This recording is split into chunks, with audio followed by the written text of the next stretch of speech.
Nous voici rendus à la 10e et dernière heure de conférence de M. Adégrade au Québec, le kabbaliste au Québec. Et pour faire suite à cette série de cassettes et de rencontres, M. Grade nous a souvent parlé de certains livres qu'il avait écrits. Et pour le bénéfice de tout le monde, je vais donner les titres de ces livres ainsi que la maison d'édition. Et c'est lui-même qui m'a suggéré la suite de présentation que je vais vous faire. Donc, le premier des livres écrits par Adégrade, Initiation à la Kabbale hébraïque, maison d'édition, Documents du Rocher. Deuxième, Pour comprendre la Kabbale, dans la collection Histoire et Tradition, chez Dervy.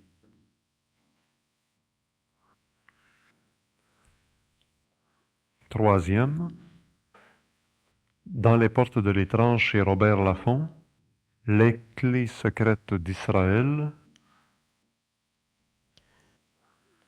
Suivi du livre des principes kabbalistiques. Il y a deux Suivi volumes en un. du livre des principes kabbalistiques, mais c'est le même livre. C'est pour ça que je ne donnais pas le deuxième titre, pour pas que les gens pensent qu'il s'agit de deux livres. Non. C'est sur le même livre, Les clés secrètes d'Israël, et le livre des principes kabbalistiques, je répète, Dans les portes de l'étrange chez Robert Laffont. Le meurtre fondamental, Abel Hiram Jésus, aux éditions Alain Lefebvre.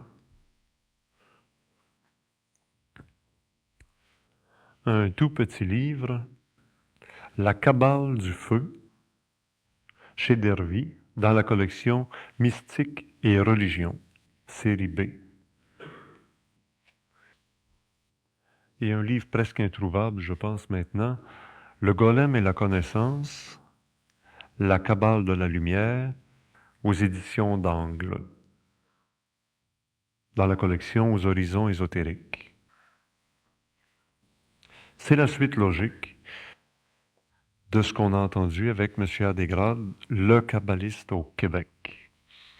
Maintenant, il y a beaucoup de gens qui nous disent, une fois qu'on a lu ces livres-là, on a le goût de vouloir se procurer la Torah, le texte de la Révélation dans la langue hébraïque.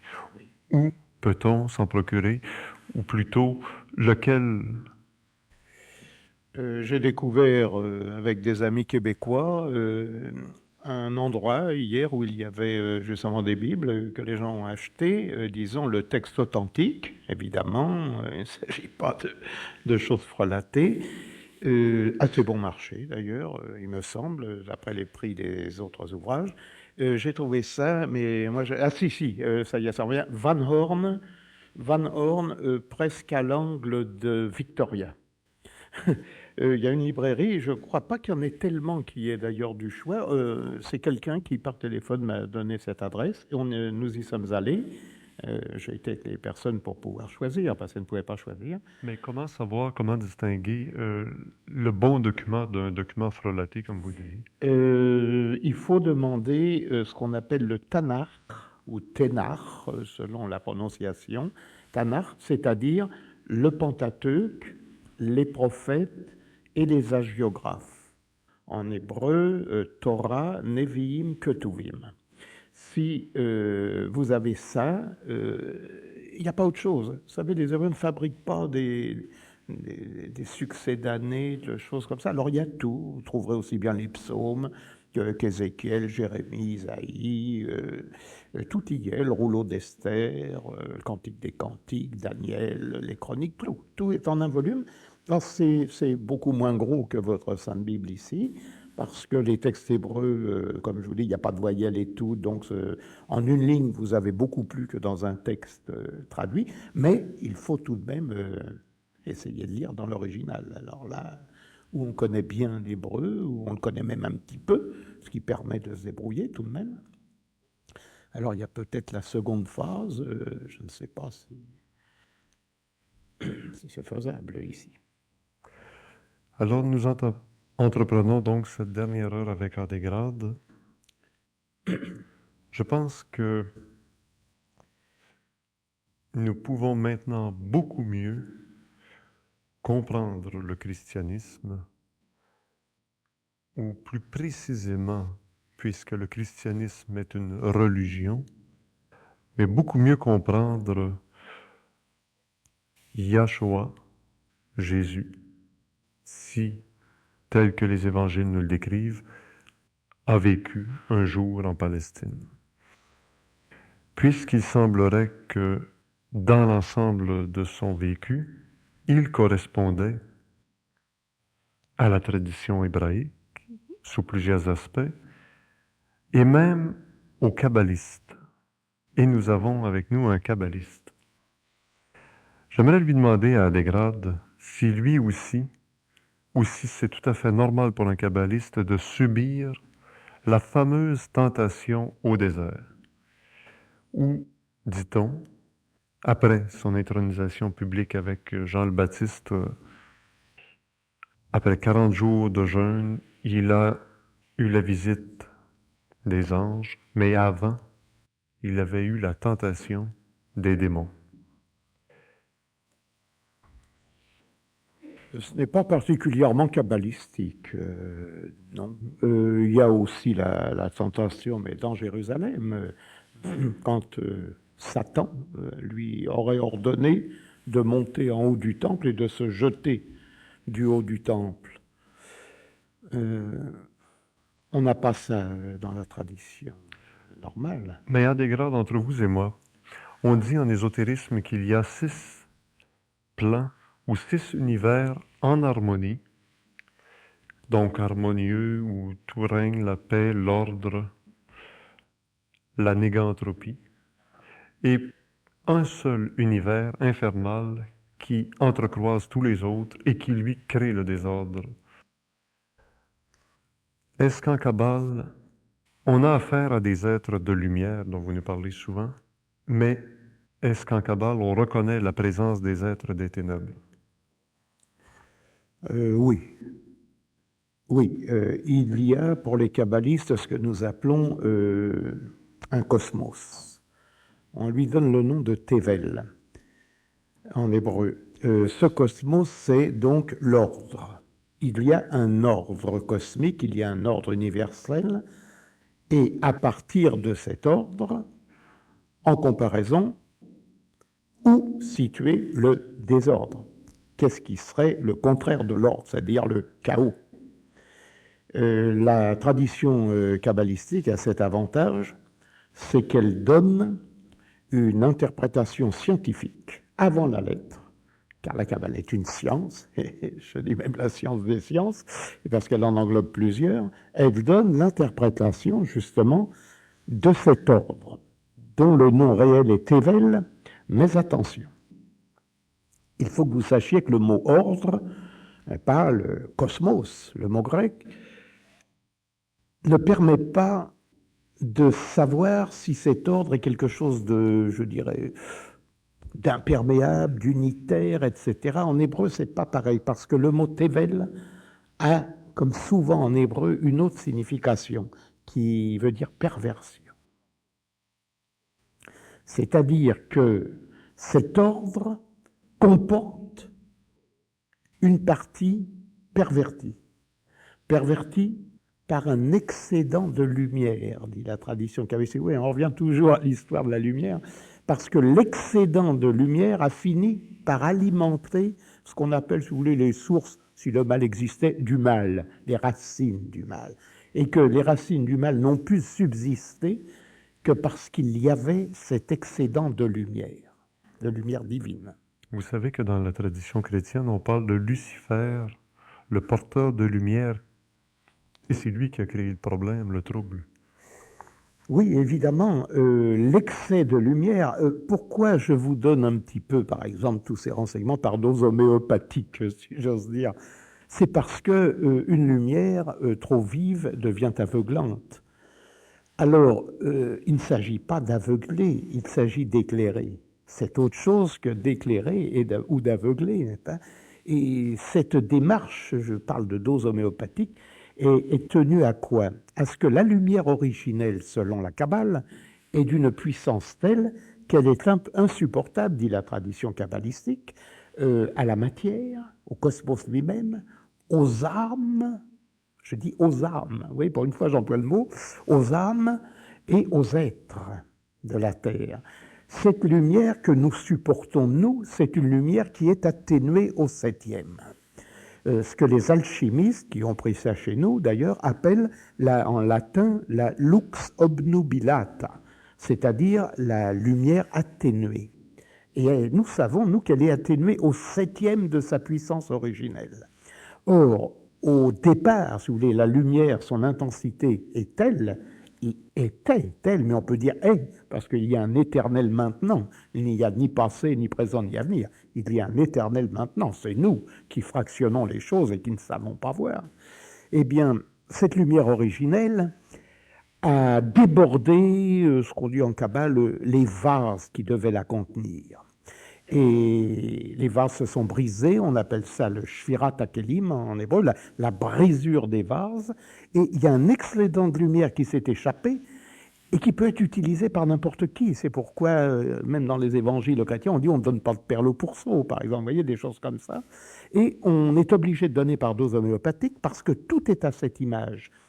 Et le but de la Kabbale, c'est de faire réintégrer ces étincelles de lumière trop vives, mais perdues, disséminées dans l'univers, de les faire retrouver le foyer originel pour qu'elles reviennent en somme à leur point de départ, et qu'il n'y ait plus ce côté perversion qu'implique le mot tevel en hébreu, qui est le mot cosmos. Vous voyez la différence quand vous étudiez à la lumière de la Kabbale tous les écrits, même votre langage courant par rapport au grec et a fortiori au latin, eh ben, c'est pas du tout la même chose. Quand Héraclite d'Éphèse, qu'on appelle le philosophe obscur, il n'y a pas que les kabbalistes qui sont obscurs, hein, Héraclite l'obscur, eh ben, parle de l'ordre.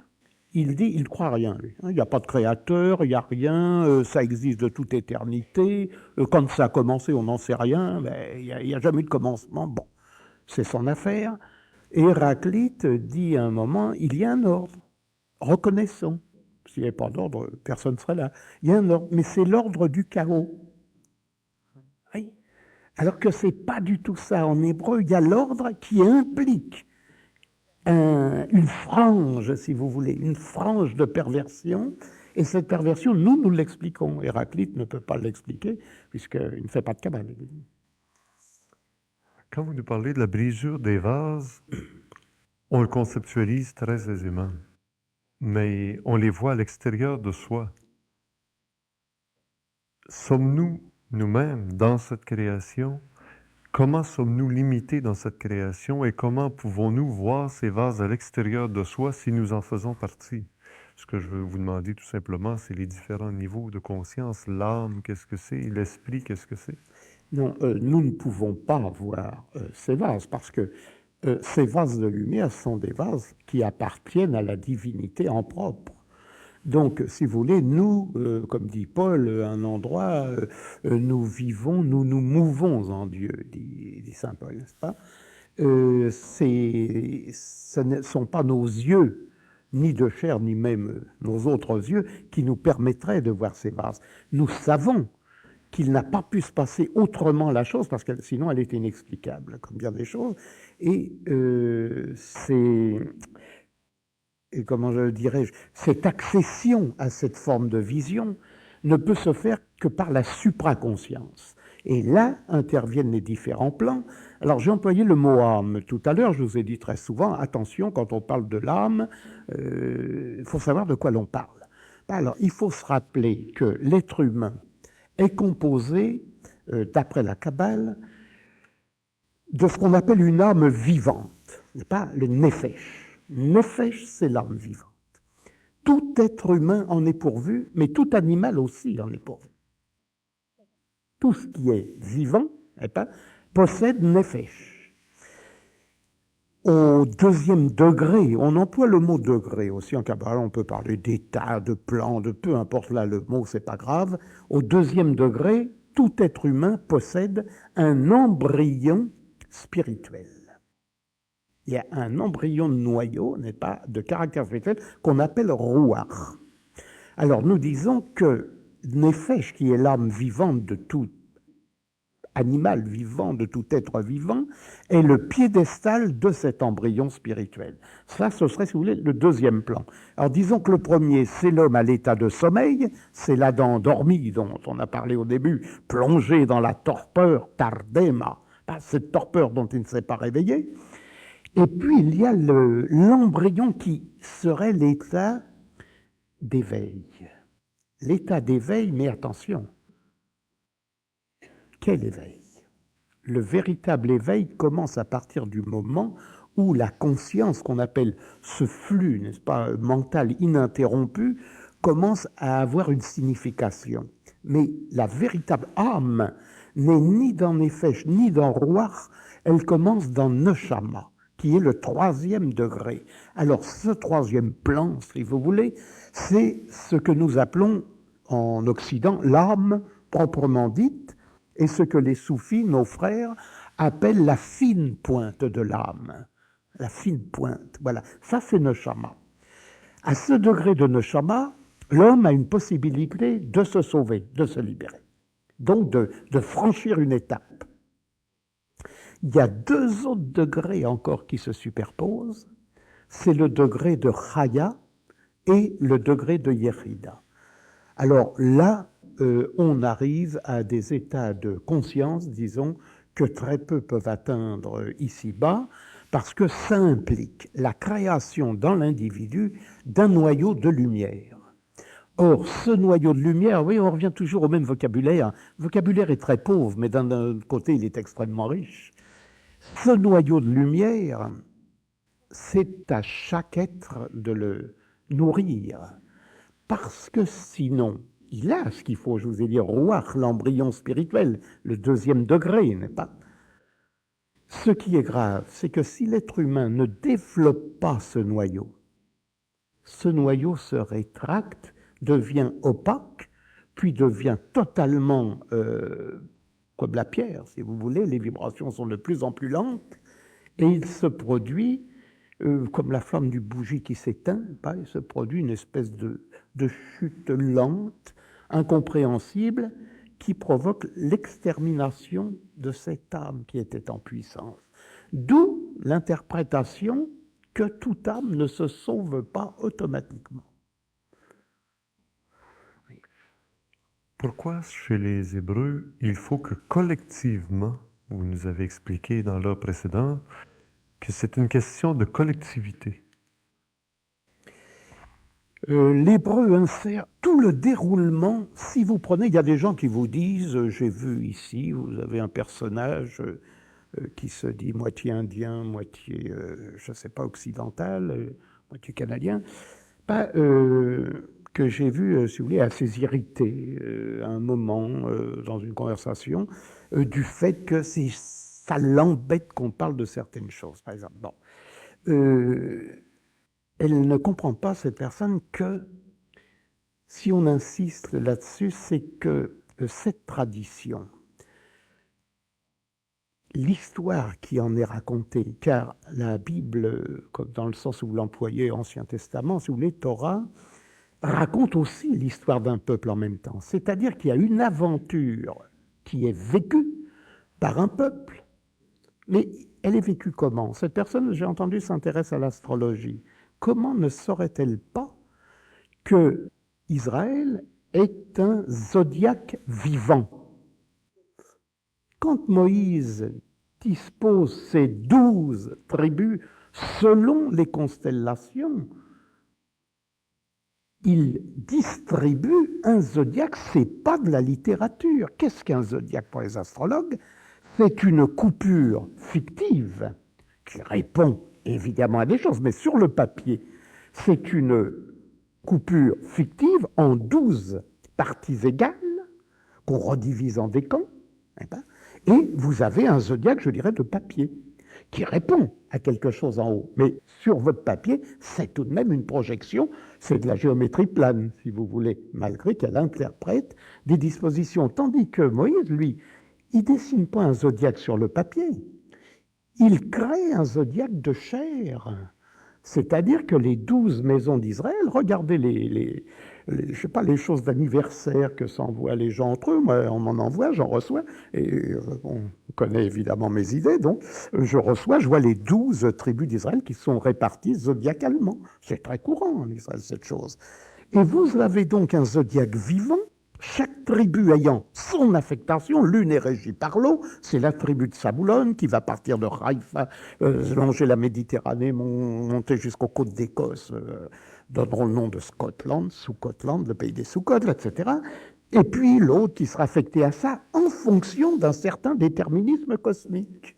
Alors on a quelque chose de vivant. Or, l'histoire du peuple d'Israël à travers la Bible, c'est l'histoire de quelque chose de vivant, n'est-ce pas, qui perdure. Alors, il n'y a pas à s'irriter. C'est au contraire, on devrait se réjouir d'avoir quelqu'un qui fait un peu le travail pour les autres, si vous voulez, c'est-à-dire qui assume une mission qui n'est pas tellement agréable si on en juge d'après l'histoire. C'est pourquoi il faut le reconnaître, n'est-ce pas ? Au moins cette chose, si on veut bien comprendre ce qui se passe après, il faut savoir ce qui se passe avant. Mais il faut aussi savoir ce qui se passe d'une manière permanente. Et cette histoire telle qu'elle est rapportée vous donne une vision des choses qui ne vous permet plus, je dirais, de vous irriter, puisqu'au contraire, elle vous permet de mieux comprendre votre propre histoire. Or, qu'enseigne cette histoire ? Que le salut de l'humanité ne peut être que collectif. Rappelez-vous cette prière au temple que je vous ai cité, au temple de Salomon, qui est rapporté dans le traité Sukkot, la fête des cabanes Sukkot, quand il est dit, la prière de Sukkot était faite au temple de Jérusalem pour toutes les nations du monde. Israël ne prie jamais pour soi seul. Regardez en France, je ne sais pas comment ça se passe au Québec, mais j'ai assisté à beaucoup de cérémonies dans les synagogues de Paris, par exemple, et de Marseille, même de Nice. Ils font la prière d'abord pour la République française. Ah oui, la prière sacrée est faite pour la République française. Ensuite, c'est toujours la collectivité.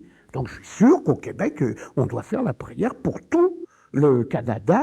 Il n'y a pas d'exclusif, il n'y a pas cet ostracisme, disons cette forme presque de racisme, on pourrait dire, elle n'existe pas.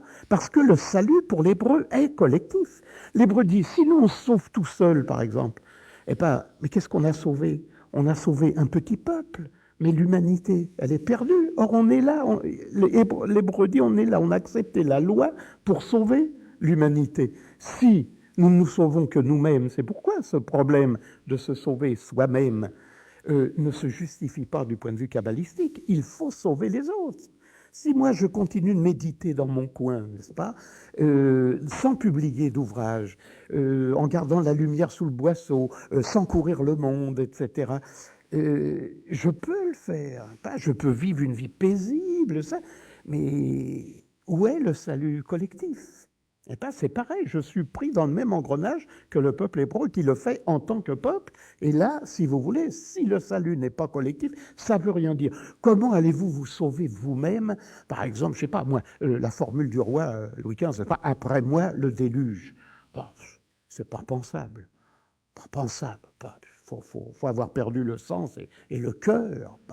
Parce que la connaissance, n'oublions jamais, on n'en parle pas suffisamment, j'ai à mon gré, c'est vrai, mais la connaissance, c'est l'amour, n'est-ce pas, pour les Hébreux, c'est le même mot, Yadoa, ne l'oublions jamais. Vous aviez l'air atterré tantôt dans l'heure précédente lorsqu'on a abordé le fait que des Juifs, des Hébreux ont été brûlés, incinérés, et l'incinération semble être un non-sens. Mais lorsqu'on se dit qu'on doit retourner à la lumière, qu'on vient de la lumière, et que nous, en tant qu'humanité totale et entière, on se dit, si l'utilisation des armements nucléaires se fait un jour, on va tous y aller par le feu à la lumière.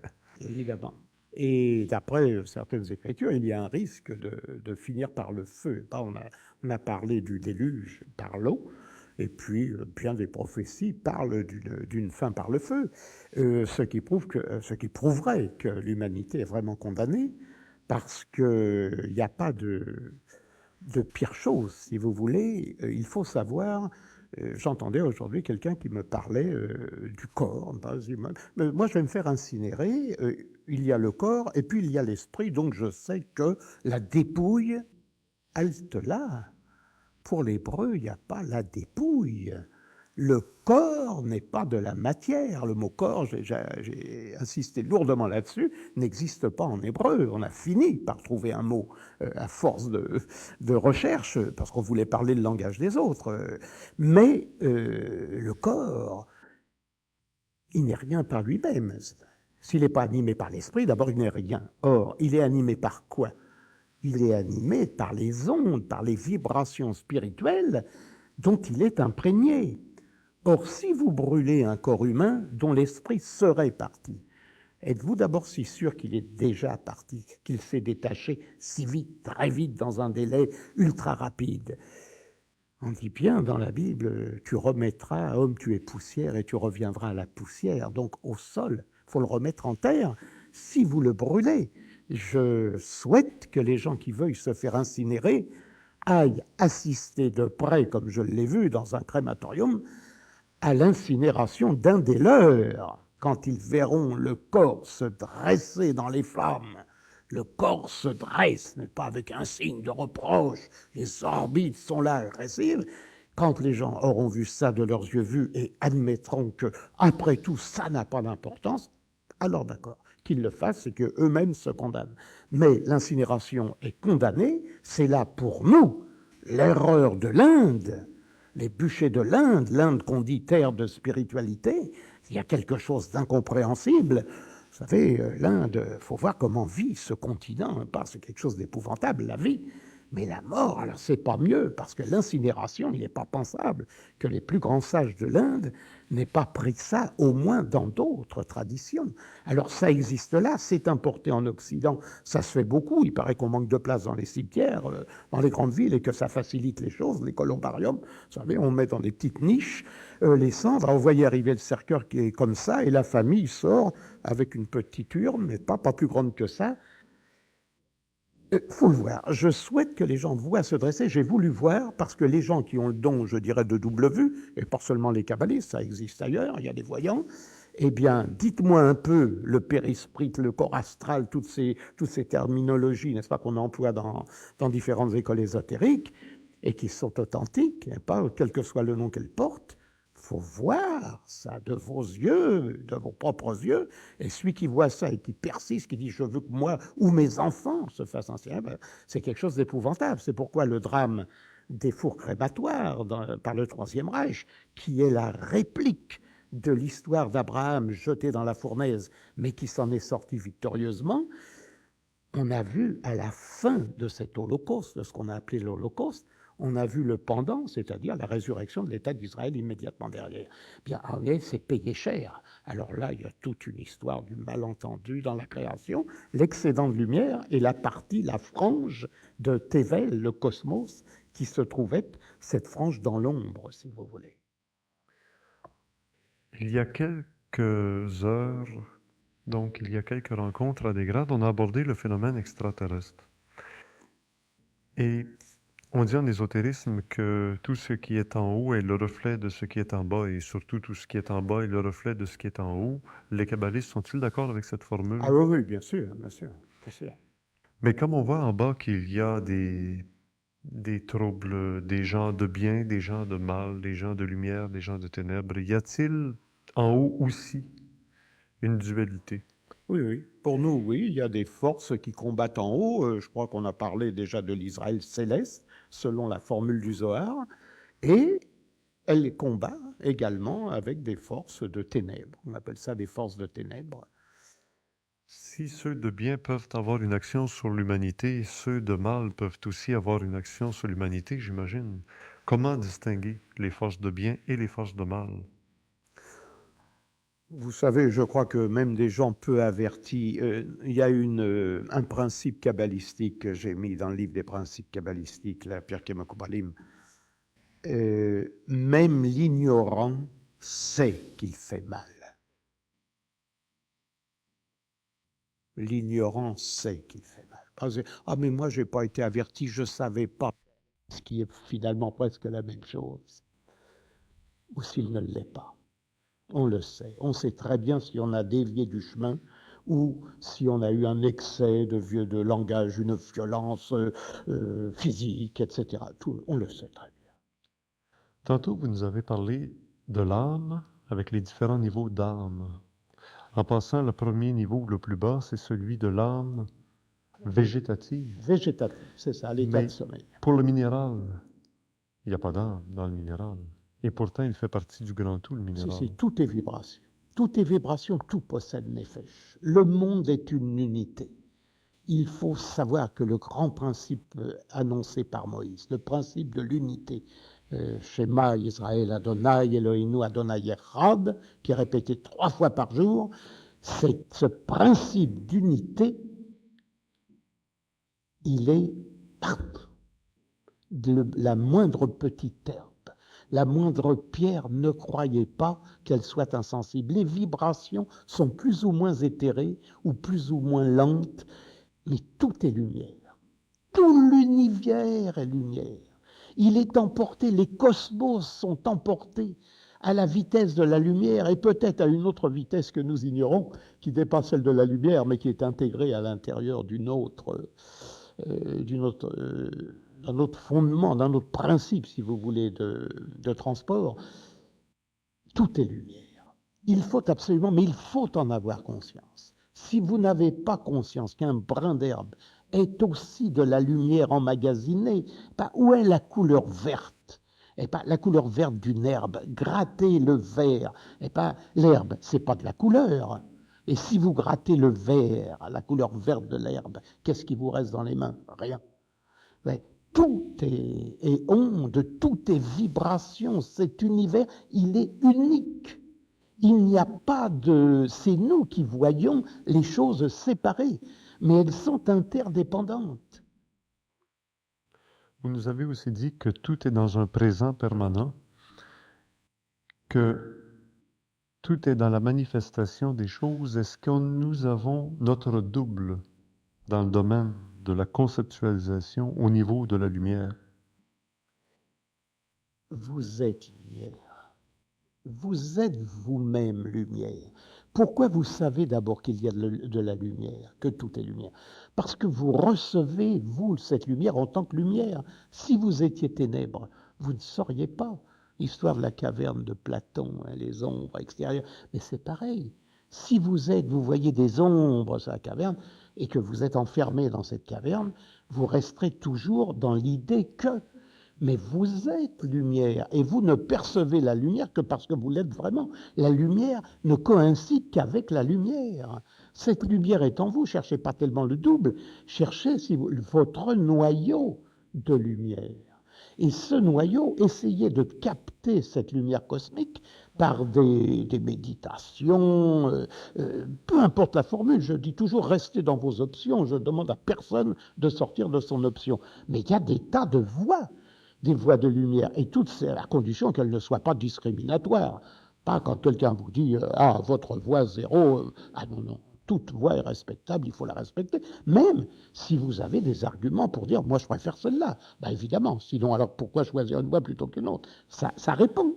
Mais l'un se dit cette voie de lumière correspond chez moi. Je peux mieux créer un noyau de lumière si je suis bouddhiste. Hein, vous direz ça. Bon. L'autre vous dira, ah moi, si j'abolis toute forme de connaissance, je commence à dire, attention, est-ce bien une voie de lumière? Si vous rejetez la connaissance, vous allez être rejeté. Vous voyez? Vous abordez presque les différentes écoles de pensée, religieuses ou extra-religieuses, qui peuvent être ésotériques ou occultes. Vous nous avez parlé tantôt un peu de l'astrologie. Oui. On retourne à la Kabbale par l'astrologie. Bien sûr. Par le tarot aussi, les 22 lames du tarot, on retourne à la Kabbale.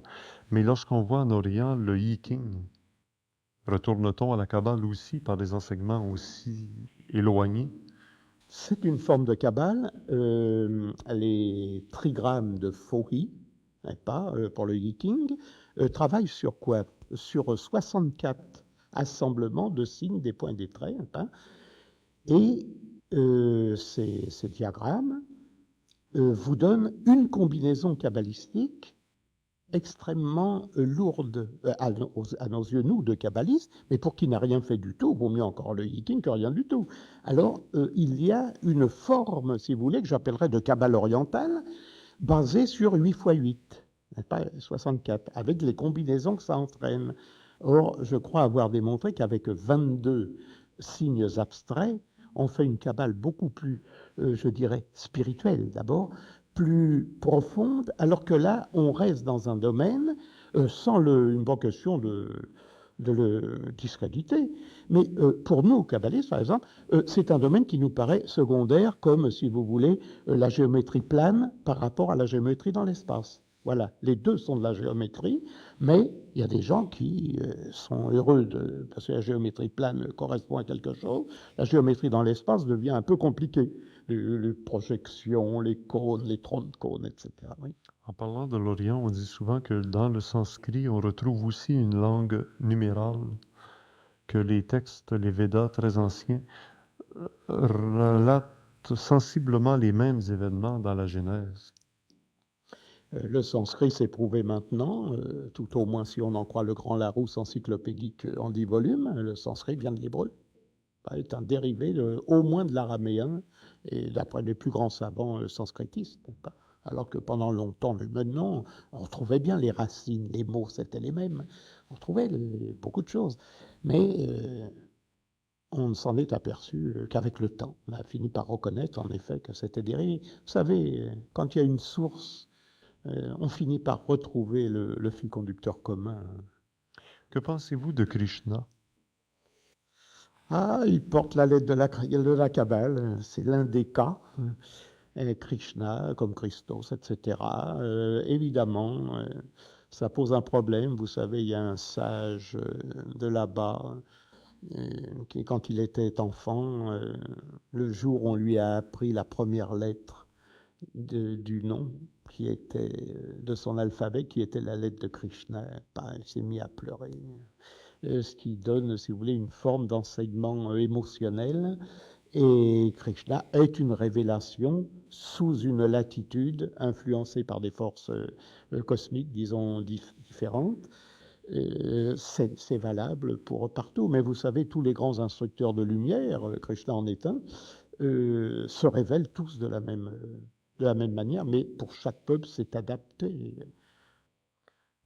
On parle qu'il y aurait dans les Himalayas des mondes ou des villes, Shambhala ou autres, oasis de lumière. Là, j'en laisse la responsabilité à ceux qui ont les éléments. Je ne parle de ce dont moi j'ai les éléments. Mais qu'est-ce qui revient du Tibet? Quel est cet enseignement ésotérique occulte au Tibet qui a fait tant de tort aux Juifs durant la dernière guerre par le biais d'Adolf Hitler?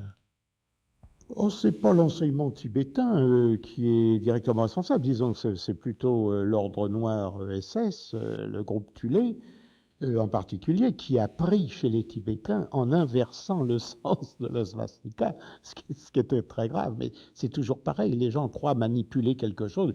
Je connais le b.a.-ba de la question, j'ai volé le sigle, je m'en sers, etc. Ah oui, déjà, quand vous faites tourner une roue dans un sens plutôt que dans l'autre, c'est très dangereux.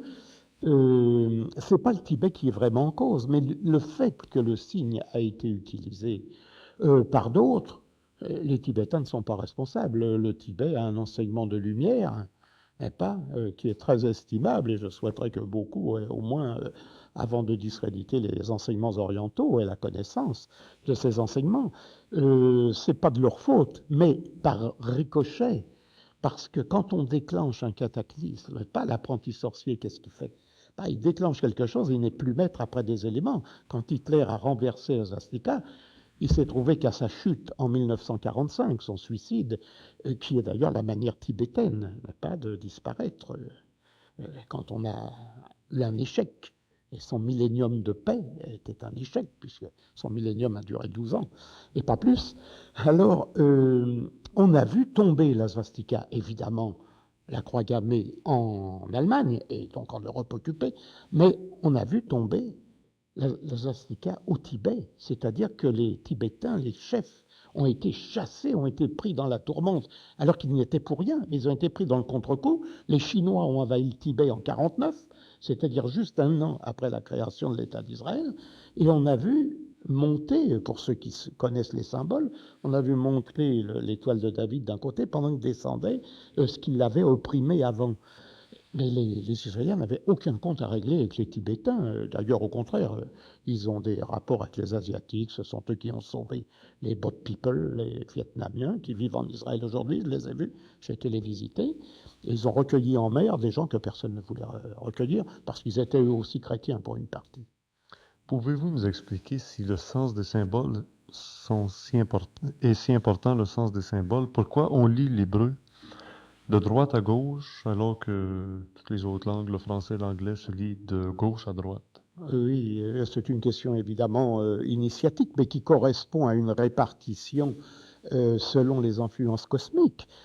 Vous savez très bien que si vous prenez l'écriture des Africains, les tribus d'Afrique du Sud, qui écrivent verticalement de bas en haut, et des tribus du Nord écrivent de haut en bas, et certains écrivent de gauche à droite et d'autres de droite à gauche. Alors, tout ça correspond à une harmonie, une symétrie, un équilibre, mais avec cet avantage que si on prend, on n'est pas obligé de l'accepter, mais nous, kabbalistes, nous l'acceptons, si on prend Jérusalem comme pôle névralgique de ce monde, évidemment, on s'aperçoit, et même Guénon, qui n'était pas kabbaliste, s'était aperçu, que Jérusalem était un pôle magnétique névralgique, disons, non pas le pôle magnétique terrestre, mais celui où se décident les choses de la terre, et tout tremble quand il se passe quelque chose à Jérusalem, alors qu'ailleurs on ne dit rien. Si on le prend à partir de là, on s'aperçoit que la Torah commence par cette lettre fermée à droite, dans laquelle tout s'encastre, et qu'à partir de ce Beit de Bereshit, pour les spécialistes, à partir de ce Beit de Bereshit qui contient tout, tout va vers l'Occident. C'est-à-dire que la Kabbale n'est pas pour les gens de Krishna, de Bouddha, etc. Elle est pour l'Occident. C'est sans doute l'une des raisons pour lesquelles je ne tiens pas. Je suis invité souvent au Japon, mais je n'y suis pas encore allé. C'est un des rares pays, vous savez, où je n'ai pas mis les pieds. Et je n'y vais pas, je ne sais pas, non pas par déduction rationnelle, non, non. Et je me demande, alors qu'ils sont passionnés de Kabbale, c'est un peuple qui apprend l'hébreu avec une facilité étonnante. Je l'ai vu de mes yeux vus. Vous faites allusion à des passages du texte. Et dans la Torah, au moment de la construction de la fameuse tour de Babel, au moment où tous les peuples de la terre réunis dans un seul peuple, ne parlant qu'une seule langue, et œuvrant à la même œuvre, c'est-à-dire la fameuse construction de la tour de Babel, il est dit, je ne le cite pas exactement, mais sensiblement dans les mêmes termes, le peuple dit, trouvons-nous un nom, de peur que Dieu ne découvre. Faisons-nous un nom. Faisons-nous un nom. Naaselanu Shem. Naaselanu. Faisons-nous un nom. Oui. Et le peuple sémite et le peuple du nom. Oui, c'est le peuple de Shem. Shémite. Shem veut dire Sem, ça a été Donc, traduit Sem. pourquoi ce peuple, sachant que réunis dans un seul peuple, œuvrant à la même œuvre, tous ensemble, enfin, c'était l'harmonie sur la terre, on voulait faire la même chose, ils ont compris qu'il fallait qu'il se trouve un nom qui s'identifie. Sinon, Dieu venait faire la pagaille et c'est ce qui est arrivé. Il avait descendu pour voir le travail des hommes et les dispersa sur la face de la terre. Vous savez, vous soulevez là un mystère de Kabbale qui est extrêmement important. Ce Naaselanu Shem, faisons-nous un nom. Si vous lisez en effet dans votre traduction littérale, c'est ce que ça donne. Mais si vous ne savez pas que la clé se trouve dans un psaume et dans le livre d'Isaïe, vous n'arriverez jamais à savoir que ce que c'est que cette histoire. Faisons-nous un nom. Bien sûr, Shem, c'est le nom par excellence. C'est le nom et qui est aussi le nombre. Shem, c'est 340. La clé, je peux vous indiquer les psaumes, mais si vous ne connaissez pas l'hébreu, ça ne vous donnera pas grand-chose. Mais tout de même, la traduction littérale, je ne sais pas si elle est là-dedans. Mais enfin, vous avez un psaume qui s'appelle, on l'appelle le Maskil d'Asaph. Littéralement, mot à mot, doctement d'Asaph. Alors, ce Maskil d'Asaph correspond au psaume 78, verset 5. Vous trouverez une clé. Et cette clé vous reportera au livre d'Isaïe, livre 56, également verset 5. Et regardez bien, même en traduction, je suppose si la traduction est assez tout de même fidèle, je ne vois pas pourquoi on n'aurait pas traduit littéralement ce qui s'y trouve, la vraie clé est en Kabbale. Je ne vous la donnerai pas ce soir, mais vous trouverez dans le psaume 78, verset 5, et dans Isaïe, chapitre 56, verset 5 également, c'est facile, point de vue mnémotechnique, à se souvenir, vous trouverez l'explication du Shem.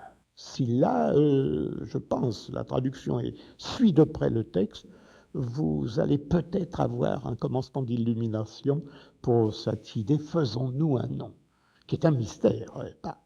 Parce que quand on lit l'histoire de Babel, pourquoi Babel, on l'appelle Babel? C'est Babylone. Babel, c'est Babylone. Mais pourquoi Babel? Babel, parce que c'est la confusion. Là, il confondit le langage des hommes.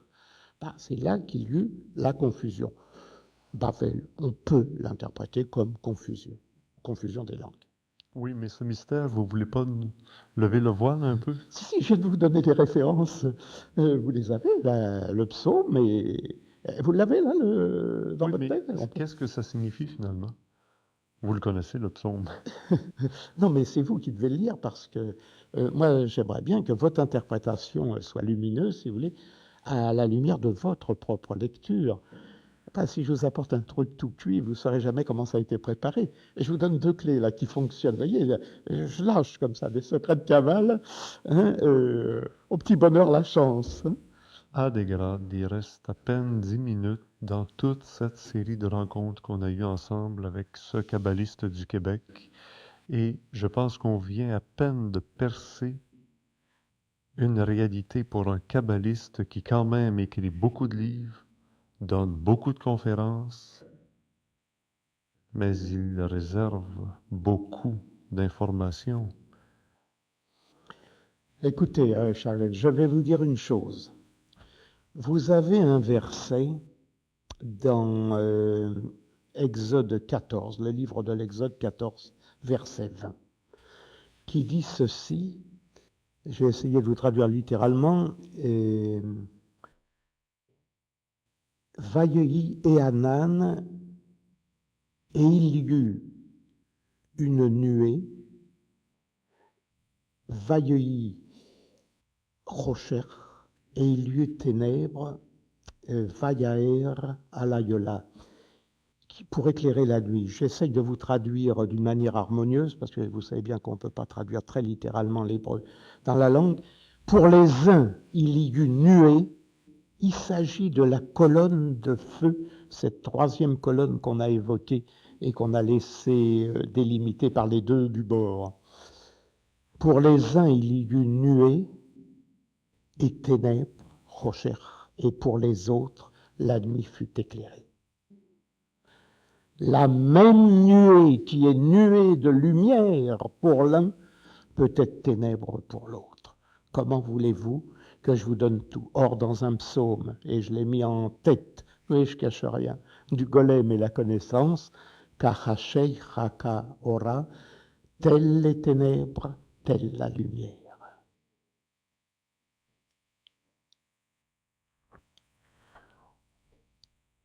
Pendant ces 10 heures, à des grades, je vous ai posé beaucoup de questions. Je sais sûrement qu'il y a des gens qui doivent dire il n'a pas posé les bonnes questions. Mais en tout cas, il reste 6 minutes.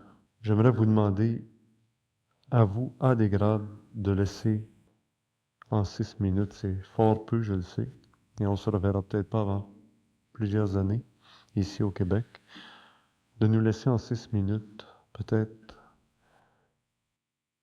la clé de voûte, car il suffit de la clé de voûte pour que tout se tienne.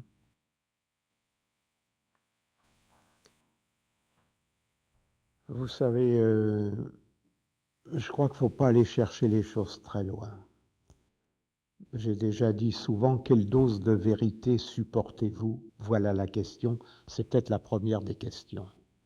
Supporter une dose de vérité. Mais je crois que ce qui compte, c'est l'autre phrase qui concerne l'amour. Diriger son cœur vers le ciel. Je crois que tant que l'homme ne comprendra pas, croira que l'amour c'est en plus, c'est autre chose, c'est quelque chose de marginal, ce n'est pas l'axe de sa vie, il passe à côté de tout. Le principe féminin le sait par excellence. La femme s'offre, elle donne, l'homme prend. Il y a déjà entre les sexes quelque chose qui est à mettre au point. La loi d'amour a commencé avec la création d'Ève, la mère des vivants, Rava. Elle n'existait pas avec Lilith, la partie féminine de l'Adam primordial. Si l'homme n'est pas capable d'amour, ce n'est plus la peine de parler de lumière. La quête de lumière est impossible sans l'amour. Revenons au départ. Ve Adam yada et Rava. Et Adam connut Ève. Connaître en hébreu, c'est aimer. Il l'aima charnellement et c'est pour ça qu'il l'a connue intégralement. L'amour platonique, ça n'existe pas. On donne son cœur, on donne l'ensemble de tout. Et ça, c'est la totalité de l'être. Mais l'être qui a morcelé les sciences, qui les a fractionnées, qui ne s'intéresse qu'à sa cybernétique ou qu'à sa ceci ou qu'à sa physique profane. En morcelant, il s'est morcelé lui-même. Il faut rassembler ce qui est épars. Et on ne peut le rassembler que par l'amour. L'amour rassemble, le reste désunit.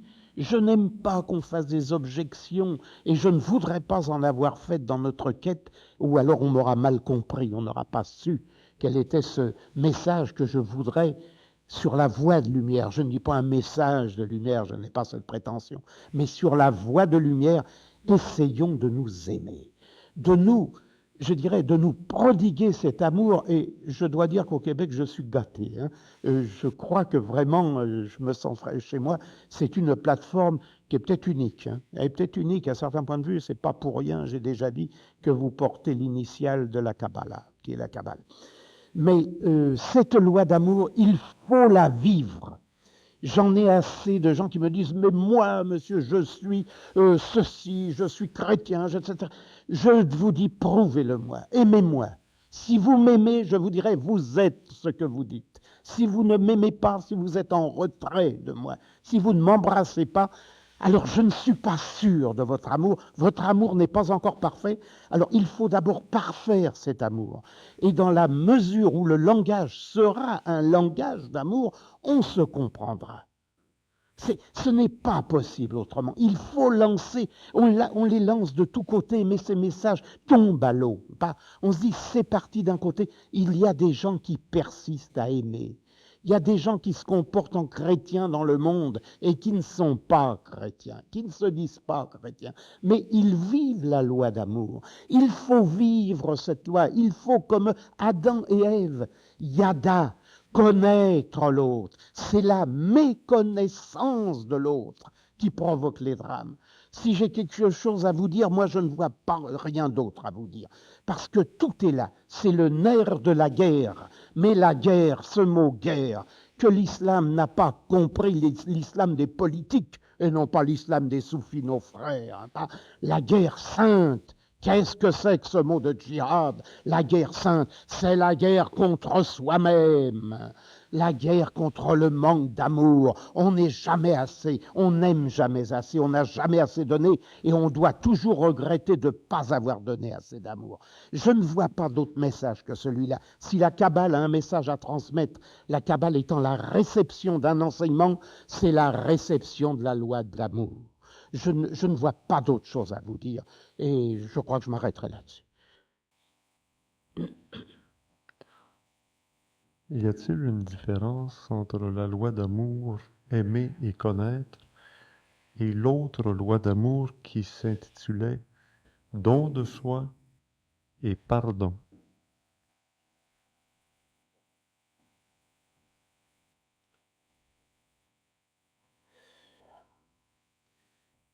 S'il y a pardon, c'est que déjà il y a reproche. Pardonner, c'est déjà avoir accepté que l'autre a mal fait. La loi d'amour doit déjà inclure que ce que l'autre a fait, c'est une force l'a déterminé à le faire. Pas un juge doit-il pardonner à un assassin?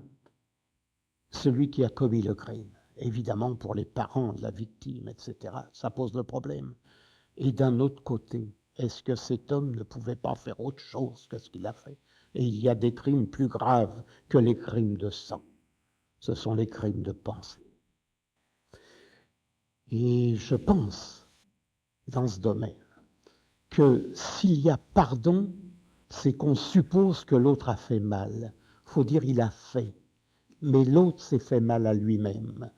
Rappelez-vous que la pensée mauvaise ou l'acte mauvais se retourne toujours contre celui qui l'a émis. Ça, c'est une loi fondamentale. Et vous la retrouvez chez Hésiode dans les Travaux et les Jours. Hésiode n'était pas kabbaliste, les Grecs n'étaient pas ouverts à cette forme-là, et les philosophes, enfin ce qu'eux nous ont transmis. La pensée mauvaise se retourne toujours contre celui qui l'aimait. La loi du boomerang, vous savez, ça ne va pas alors pardonner. Mais l'autre va être victime de ses propres erreurs, car c'est une erreur qu'il a commise. Alors le pardon, il faut lui accorder avant même qu'il ait commis son acte. Ça, je crois que c'est du pur amour. Si on se dit, bon, je te pardonne, on a l'air de dire que l'autre a déjà fait mal. Même ça, c'est encore de trop. Et l'autre formule, le don de soi.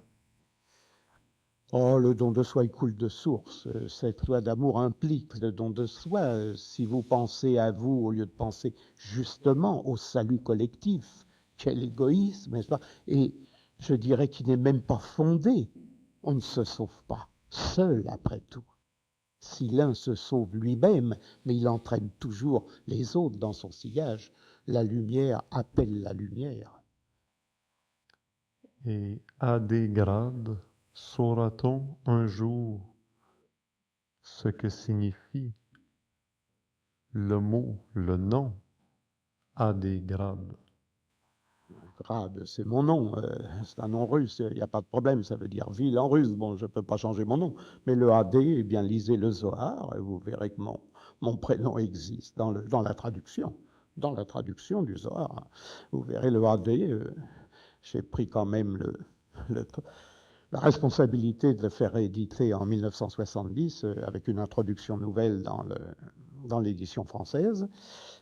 S'il y a vraiment des curieux à ce point, mais je vous le répète, c'est pas le kabbalisme qui est intéressant, c'est la science de la Kabbale. Merci, à des grades. Merci à vous tous.